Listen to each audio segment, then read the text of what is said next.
So, good morning to one and all. So, the video lecture on wireless power transfer is divided into four parts. So, part A, I will be teaching the introduction of WPT system and my research adventure. That is mitigation of lateral misalignment problem in wireless power transfer applications. The part B, what I will do is magnetic field analysis of resonant WPT system using MATLAB. So using MATLAB software, I will actually generate 2D and 3D magnetic field distributions using a singleton square coil. Then in part C, I will actually simulate the magnetic fields using the EM simulator under both resonance and under non-resonance conditions. Whereas in part D, we will be corroborating both the simulated results from the EM simulator and as well as the analytical results which we have obtained from the MATLAB. So in this way, what we can understand is first thing is we will understand what is WPT system and what are different areas, research areas in the WPT system. Then also you'll understand deeply what I have done in my research tenure, particularly in the field of near field wireless power transmission.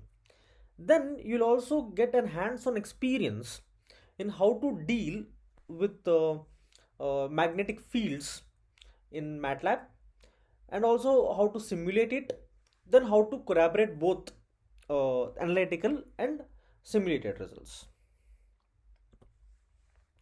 So let's start with part A. So part A, let's start with lecture 1. So in lecture 1, what we will discuss is one is introduction of WPT system, then various research areas in resonant WPT system. So different researchers will focus on different research areas. So we'll be dealing with all the possible research areas in the resonant WPT system. Then motivation behind the specific research problem I have chosen among the many areas that exist in the resonant WPT system. So first we will deal with the introduction. So what is wireless power transfer? If anyone asks this question, it is fundamentally the process of transmitting electrical energy using the means of electromagnetic fields to the load without any need of cords or cables. That's it. So through the medium of the air, you're actually transmitting the electrical energy from one device to another device. I mean, one component to another component. So that is the basic definition of wireless power transfer. Now, but this wireless power transfer system over here is actually subdivided into three divisions. One is far field radiation WPT, the second one is near field radiative WPT, and the third one is near field reactive WPT. So in far field radiative WPT, generally the people uses microwave WPT and optical WPT. So there is a criteria that is 2D square by lambda. So when the range between the antenna and the load, that is load in the sense the receiving antenna, if it is beyond the range of 2D square by lambda, where D represents the aperture or the maximum size of the antenna size, then you will be dealing with far fields. And also here this is achieved by actually both microwave, optical means laser kind of things you can achieve. Whereas near field radiative WPT is also uses the microwaves, but it is below 2D square by lambda. When the antennas are when the receiving antennas are very close, or we can say not very close, less than 2D square by lambda, then the region comes as near field radiative region. Here also we use microwaves. In both far field radiative and near field radiative antenna, the length of the antenna is electrically large. The meaning is the lambda is comparable with the size of the antenna. That means your field also varies with respect to the change in distance. Whereas near field reactive WPT, on the contrary to both far field radiative and near field radiative WPT, is subdivided into electric field based and magnetic field based. So in electric field based, generally people use capacitive wireless power transmission, So this is coupling between, this is also called as electrical coupling between the transmitting plate and receiving plate. So whereas magnetic field based WPT uses is subdivided into two divisions. One is inductive WPT and one is magnetic resonant WPT. So inductive WPT, generally we don't use any resonance. That means your transmitter and receiver coils are not externally compensated by any capacitors.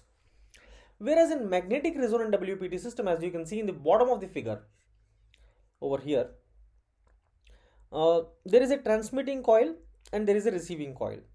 And here you can see the external capacitors are connected to compensate the reactive component or the inductive reactive component of the transmitter coil. So what happens is the net impedance reduces. The transmitter coil's net impedance will reduce. So maximum amount of current will try to flow in this transmitting coil. Therefore, the enhancement of flux towards the receiver coil will increase. So that is the benefit of the magnetic resonant WPT system. So mainly we are focusing on near field reactive WPT systems. The reason why we choose in this area is because if you see the most of the applications are generally at the near field reactive WPT because we can handle high powers. Whereas in far field radiation WPT and near field radiative WPT, you can only handle very less power in the range of milliwatts, which are used to power some sensor nodes. So you can't really power a mobile phone or we can say biomedical implants or an electric vehicle or a drone kind of things. Cannot be charged using far field radiative WPT or by near field radiative WPT. So that can only be achieved by near field reactive WPT. So among both capacitive and inductive, electric field based WPT or magnetic field based WPT, widely used is magnetic field based WPT because of enormous advantages. The significant advantage of the magnetic field based WPT system is it is less harmful to the human beings compared to the electric field based, because electric fields can polarize the human body, because our body is made up of the 70% of the water. So the more the electric field, our body can be easily polarized, whereas the magnetic field cannot polarize our body because our body is a non-magnetic material and the effects are very minimal. So that is one aspect why magnetic field WPT can be used. And the second one is the transfer distance between the transmitting and receiving coil. The distance can be enhanced by using magnetic resonant WPT system, whereas the capacitive WPT system can be achieved at only significantly small distances. Now we will discuss about the block diagram of the magnetic resonant WPT system.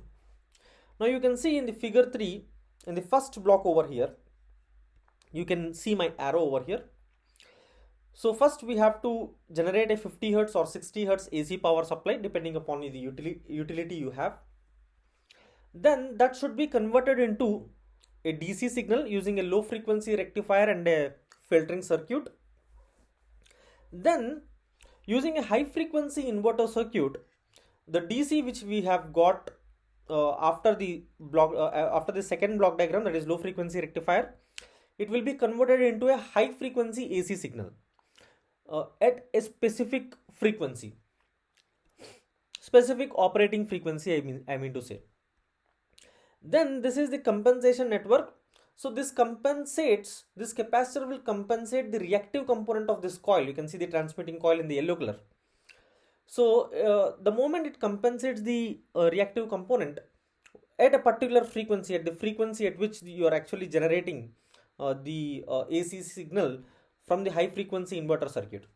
If you are compensating that, the moment you compensate the flux, the magnetic field lines over there, you can see over here, these magnetic field lines will enhance towards the receiver coil.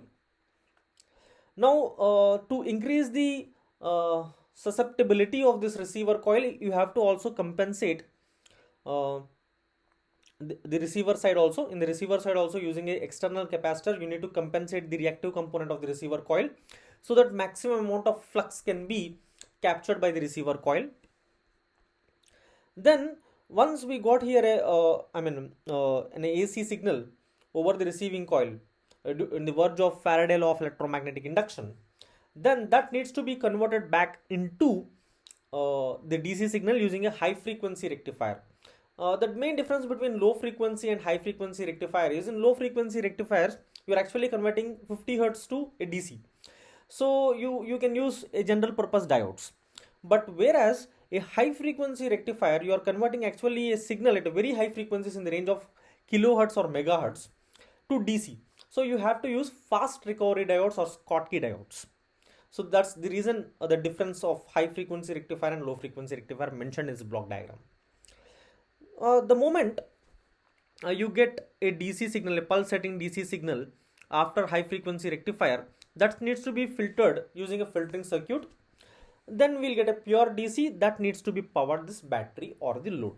So this is the fundamental block diagram of a resonant WPT system. Now we will discuss about various potential applications of a resonant WPT system. So one of the application is, you can see figure 4a, that is representing a drone. So drone can be wirelessly charged using a transmitter coil, you can see in the green one, and the blue one is the receiving coil which is attached to the drone so that the drone can be wirelessly charged. So this is one application. So figure 4b represents the electric wireless charging of an electric car. So you can see in the bottom there is a transmitting coil in the red color one, and the green color one over the you can see over here, which is connected to the chassis of the electric car, is the receiver coil. So this also can be powered wirelessly. Figure 4c represents a mobile device. Figure 4d and e represents the biomedical implants. So figure 4e represents actually a pacemaker which is connected to the heart, and that needs to be wirelessly charged using an external transmitter coil. So the pacemaker have a small receiver coil which is already inbuilt, which is actually integrated with the pacemaker. The moment its battery gets discharged after few years, then if you connect this external external transmitter coil, then you can power actually this pacemaker wirelessly without doing any surgery. In this way, what happens is the frequencies of surgeries is reduced, so the life expectancy of the human being is increased by implementing wireless charging systems. Now we will discuss about the various research areas in WPT system. So widely, what I observed from the extensive literature survey that I have done through my journey of PhD is there are fundamentally 4 research areas. The research area 1 is mainly focuses on power electronic converters, particularly inverter side and rectifier side. And also there is one more area which I have seen, that is VNA based power supply. So some people are also doing research in VNA based power supply also. The research area 2 is the compensation topologies. So generally there are 2 types of compensation topologies. One is known as primary compensation topologies, which constitutes of 4 fundamental topologies such as series, parallel series, and parallel. And the second one is hybrid compensation topologies, where there is a mixture of both inductance and capacitance, and it is also known as the higher order compensation topologies. And the area 3 is actually EMI and EMC issues in the WPT system. So people actually use metal sheets, ferrite sheets, metamaterial sheets, active coils and passive coils to actually compensate or actually shield the areas where they doesn't want the magnetic field to be generated. For example, let us suppose there is a place where human beings the exposure of magnetic field is more, and also the human beings are easily exposed, so that area needs to be shielded. So we can use metal sheets or ferrite sheets to actually minimize the flux leakage and mainly concentrate towards the receiver coil. So in this way we can actually deal with electromagnetic interference or electromagnetic compatibility issues in the WPT system under area 3. Then we will discuss about, and area 4 deals with the transmitter and receiver coils. So this is one of the most I consider this as the heart of the WPT system, because the wireless operation happens because of this transmitting and receiver coils only. So this is one potential area. So here this area is subdivided into two things. So some researchers will work on the materials. Let us suppose they use superconductors, they use copper wires, they use PCB materials, they use LITS wires, different kinds of LITS wires.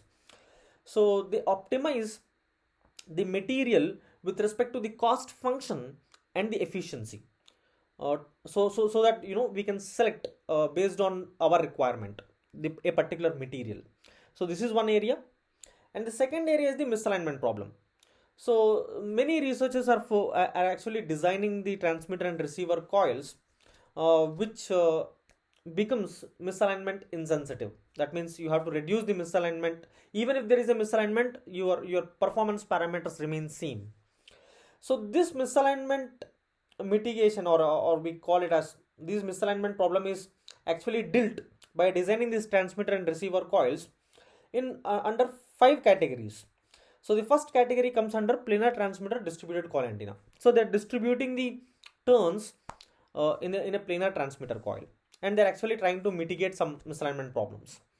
The second solution is by using planar transmitter array coils. So they're using multiple array coils to actually address the misalignment issues. And the third one is the planar transmitter coil integrating with the switches. So they're using switching circuits and detection systems to actually deal with misalignment issues. And the fourth category is 3D transmitter coil antennas. So they're also focusing on using of 3D coils, where they use orthogonal coils or bowl shaped coils. So these are 3D shapes.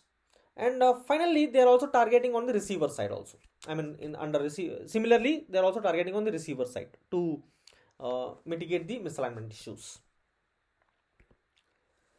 Now we will discuss each area one by one. Where the possibilities are there and how the research is actually progressing, so that it will be very easy for you people to actually pick one of the area as a research area in the WPT system. Now under area one is power electronic converters. We will under power electronic converters, first we will see the inverters. See, the thing is, if you see the evolution of the inverters, in figure 6a it is a full bridge inverter. So it constitutes of 4 switches. I'm saying in a very vague language. The reason is my area is actually under area 4. So I have done a very limited literature survey on area 1, and what I have understood from that, I am summarizing everything in this particular slide. So pardon me if you are expert in area 1. So figure 6a, if you see, this is a full bridge inverter. Then what they have understood in full bridge inverter is the switching losses have been enhanced, because there are 4 switches. So at a time there are 2 switches should operate at one time. So the switching losses are actually increased. So then they went to class D amplifier, where they use only 2 switches.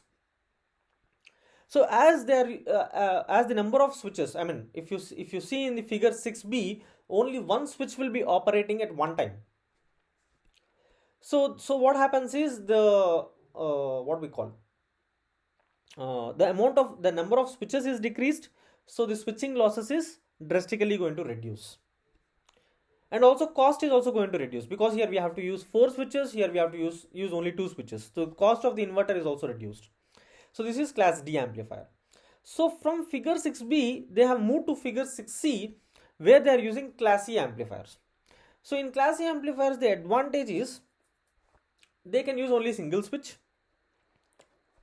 So the switching losses is reduced. As they are using single switch, the cost is also reduced. Not only that, the third advantage in this is, as the number of switches are decreasing from figure 6a to figure 6c, the inverter size is also decreasing. So size is decreasing, losses are decreasing, switching losses are decreasing, and the third one is the cost is also decreasing. So these are the advantages while we are moving from figure 6a to figure 6c. So in this way the research has happened. But the problem what they are claiming is, in figure 6c, as the number of switches are reducing, the voltage stress on a single switch is actually increasing. So the switch needs the capability, or the life expectancy of the switch actually reduces. Let us suppose in figure 6c, at a time two switches are operating. So voltage V, let us suppose the supply voltage Vs, then Vs by 2 and Vs by 2. So the voltage is actually distributed as Vs by 2 and Vs by 2 in switch 1 and switch 3, let us suppose. But whereas in figure 6c, the entire voltage, let us say the Vs, falls on a single switch. So it has it has almost double the voltage stress compared to the figure 6a. So because of that, the life expectancy of that particular switch will reduce. So that is a disadvantage when we move on to the reduced number of switches. And the second disadvantage, what many of the researchers are claiming is, because we are using single switch, to design a gate driver circuit becomes very difficult in class C amplifier. And also designing this inductors is also very difficult, what they claimed. So this kind of researches are actually happening at the inverter side. And in figure 6d, you can also see the type of switches you can use according to the frequency and according to the power application, switching power application. Let us suppose if you want to work at let us say 85 kilohertz, which is the operating frequency of electric vehicles. So 85 kilohertz, you can use actually SiC MOSFETs. If your power handling capacity is approximately, let us say 1 kilowatt, 10 to the power 3 watts is 1 kilowatt, and 85 kilowatts you want to operate, you have to use SiC MOSFETs. But if you want to operate, if your operating frequency is greater than 100 kilohertz, and it is going till 1 megahertz, then you have only one option, that is GaN devices. And also you have to compromise in the power. You can't go beyond 100 watts. So that is 10 to the power 2. So in this way, we have a challenges in selecting the type of MOSFETs, handling the power, and we can't even go at certain frequency also. See, if you go to higher frequencies, you have to compromise in power. But higher frequencies has many advantages of high efficiency. So your efficiency will increase in the as you move in the high frequency, because your quality factor Q is going to drastically reduce. Even if there is a misalignment, you are actually getting stable response when you deal with high frequencies. So there are some disadvantages as we move higher frequency, that is power handling capability. But when if we operate at low frequencies such as 100 kilohertz, 85 kilohertz, then we have a very good power handling capacity by using the SiC MOSFETs. Now the next area is under same power electronic converters is rectifiers. Now in rectifiers also it is a similar kind of situation. In figure 7a, we can see at the receiver side, it is a full bridge rectifier. And in figure 7b, you can see it is a class D rectifier, similar to what we have seen in the inverter side. And in figure 7c, you can see a single diode which comes under class E rectifier. So the advantages and disadvantages are same as what we have discussed for the inverters. So I am not going in detail. So under the same area 1, the second type of research is VNA based power supply. So people actually use an alternatively VNA to actually analyze the efficiency also. So in my most of the papers, I have used VNA as the source, because in our laboratory the test facility what we have is VNA, and also we have proved that whatever you get as a result from power electronic converters, you will get same even in the VNA based power supply. So this is one of the potential area. Then we will discuss about the area 2, that is compensation topologies.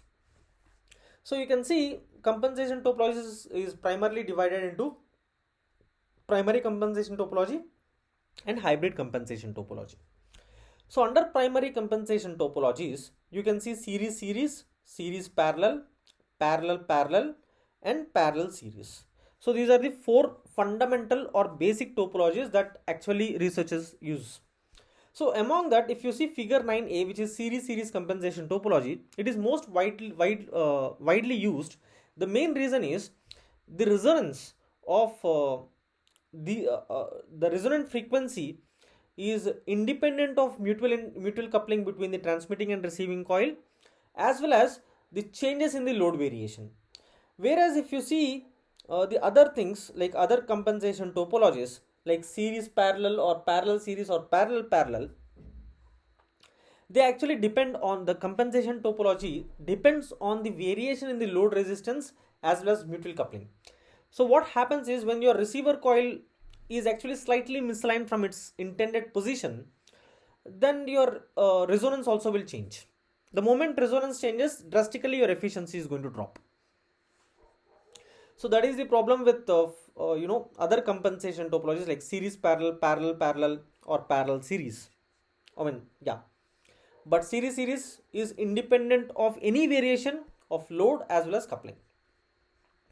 Now, whereas hybrid compensation topologies in figure 10a and 10b, you can see one is LC double-sided LC topology, and figure 10b is actually double-sided LCC topology. That means inductor, capacitor, capacitor. Whereas in figure 10a it is only inductor and capacitor. So you can see there are multiple compensation topologies are there, like a mixture of both inductor and capacitor. Whereas in the primary one you have only one capacitor at the transmitter and one capacitor at the receiver. That's it. But whereas in the hybrid you will have a combination of more than one energy storing element. Like here you can see in figure 10a you have one capacitor, one inductor.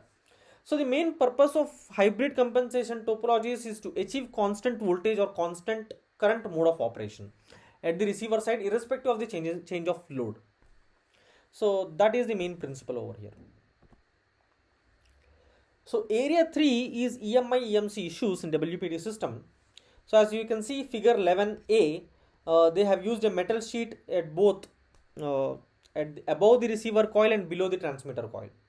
So if you use above the receiver coil, what happens is whatever flux is received, it will not go beyond the receiver coil. It will not go beyond the receiver coil, so that it can actually safeguard the things which are above the receiver coil from the magnetic fields. And in figure 11b you can see there are ferrite sheets. These ferrite sheets, what it will do is it enhances the permeability between the transmitting and receiver coils. So what happens is most of the flux will be concentrated towards the receiver coil, so there will be very less leakage of flux outside the receiver coil region. So that is the advantage of using ferrite sheets. But obviously ferrite sheets are brittle, and the second thing is those are bulkier and heavier. So these are the challenges that we need to also think. Whereas if you see figure 11a, because of the metal sheets, what happened? The main disadvantage is generation of eddy currents.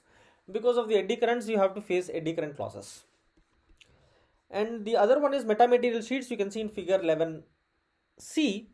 So when metamaterials are also an artificially engineered materials, where you can see the behavior of permeability and permittivity would be completely different from the naturally occurring materials. The naturally occurring materials will have both permeability and permittivity positive.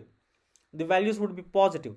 Whereas these metamaterials are artificially designed using a split ring phenomenon, and here we get the both permeability and permittivity negative. So because we are getting a negative side, so these are what it will do is it will actually, you can see here, if you see figure 11c, the flux, whatever you can see the black dotted flux, black like dotted lines, right?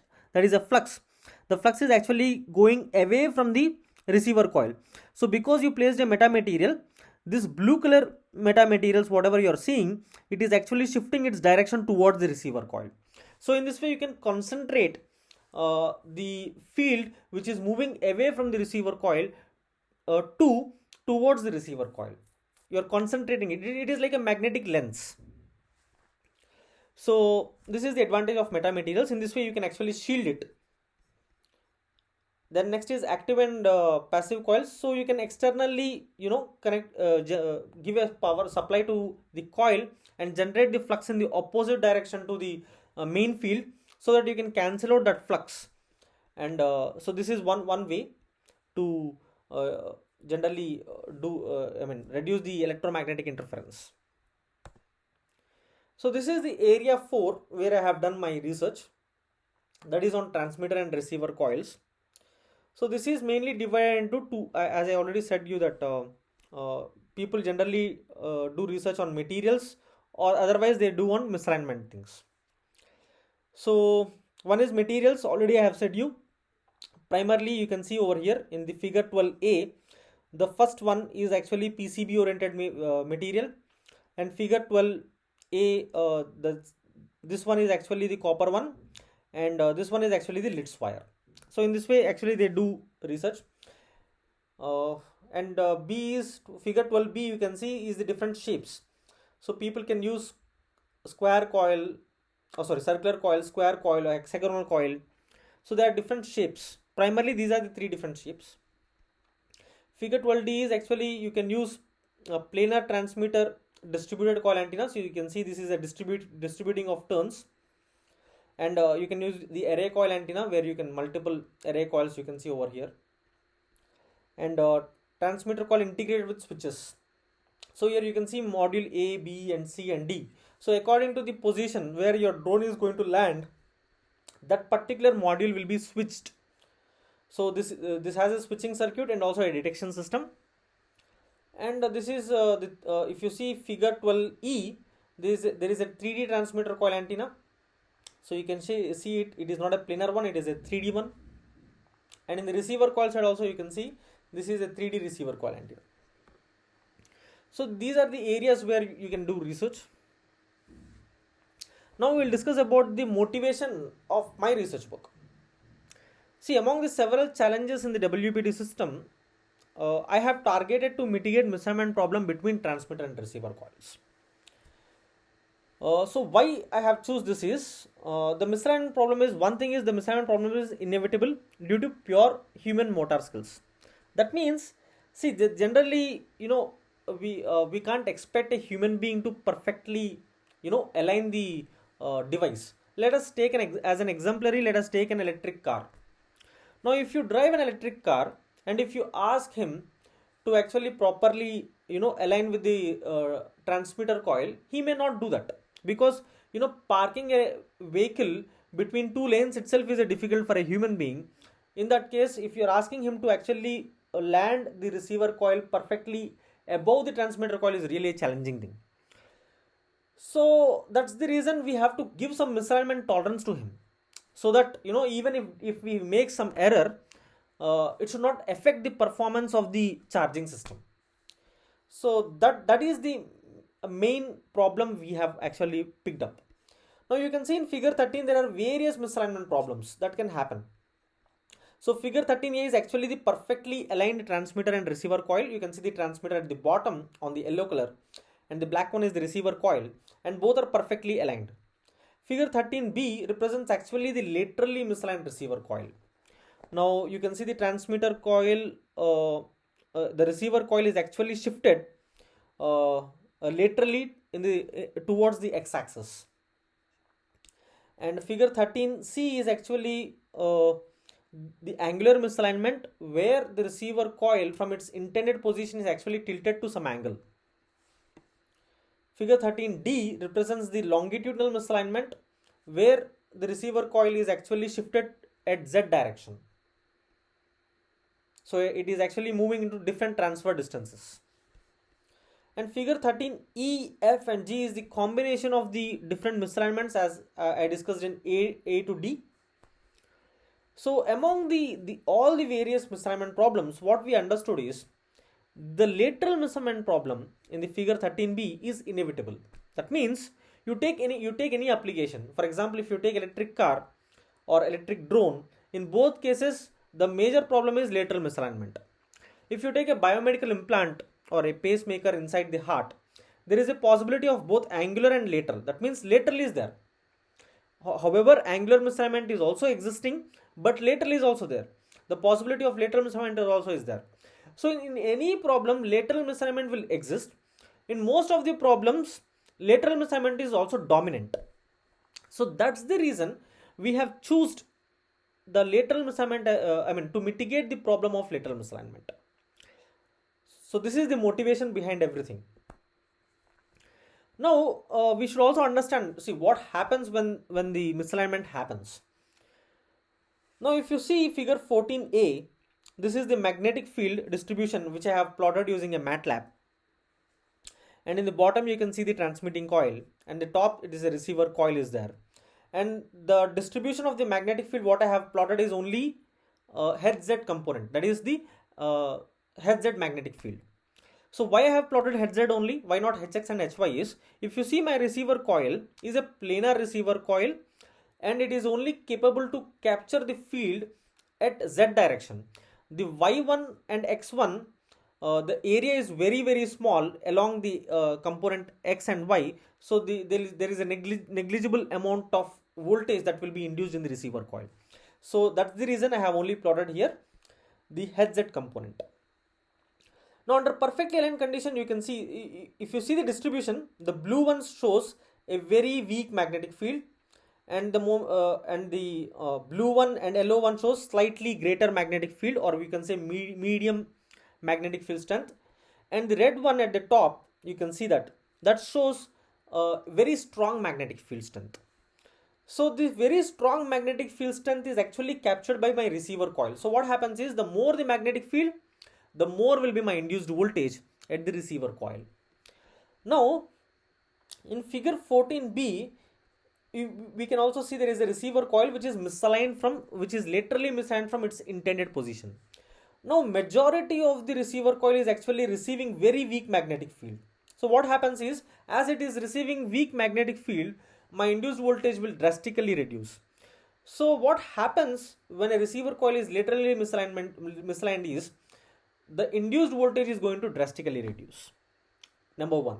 And also the coupling between the transmitting and receiver coil also is going to drastically reduce.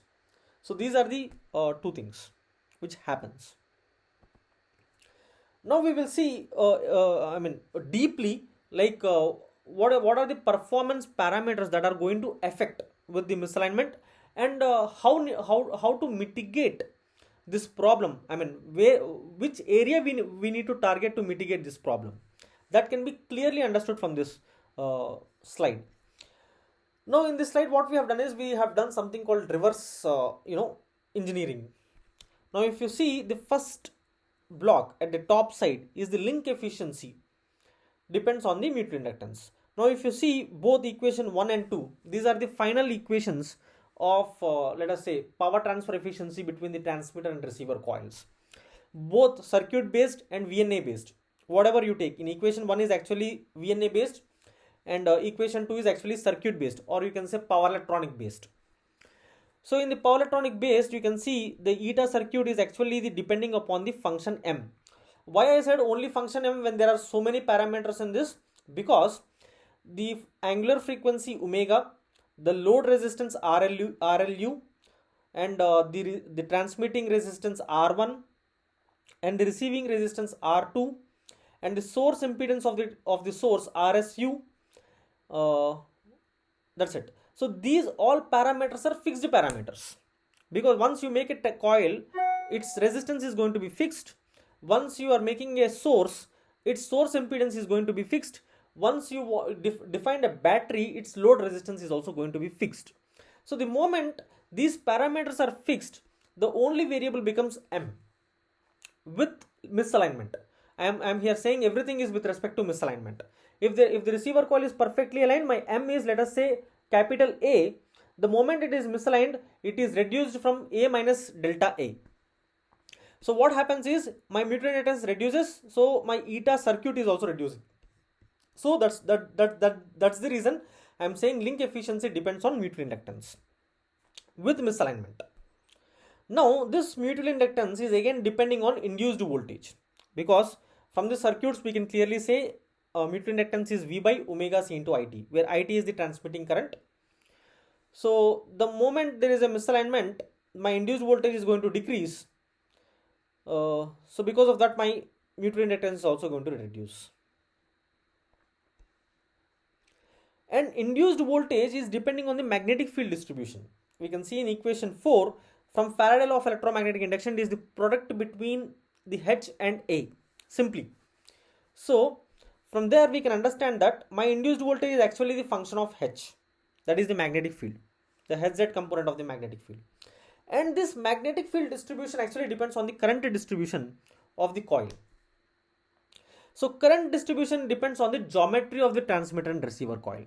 So that's the reason to, to make the parameters, both link efficiency or mutual inductance or induced voltage or field distribution, you have to design the geometry of the transmitter and receiver coils in such a way that your magnetic field distribution will remain same when there is a when there is any misalignment. So when your magnetic field distribution is unchanged, your induced voltage also becomes unchanged, mutual inductance also becomes unchanged, then link efficiency also becomes unchanged. So in this way you are actually controlling all the parameters from magnetic field to link efficiency by actually designing the transmitter and receiver coils.